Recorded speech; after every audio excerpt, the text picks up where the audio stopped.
Gas මිලේ වෙනසක් ගැන අනාවැකියක්. ඉදිරි වසර කීපයේ ලෝක වෙළඳපොළෙහි LP ගෑස් මිලෙහි විශාල වෙනසක් සිදු නොවනු ඇති බව ලෝක LP ගෑස් සම්මේලනය ප්‍රකාශ කරනවා.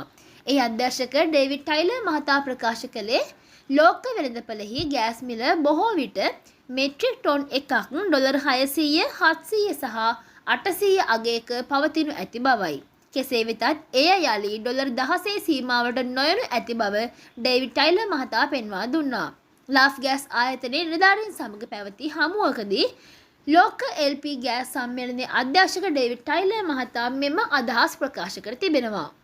මේ රට LP ගෑස් මිල තීරණය කරනු ලබන්නේ සෞදි ඇරම්කෝ මිල දර්ශකය වන අතර අද වන විට එම දර්ශකයේ මිල ඩොලර් 650 ඩොලර් 700 අතර දෝලනය වන බවත් ඔහු සඳහන් කළා. මෙවැනි උණුසුම් පුවත් ලද සැනින් දැනගන්න දැන්ම අපගේ channel එක subscribe කර bell icon එක ක්‍රියාත්මක කරන්න.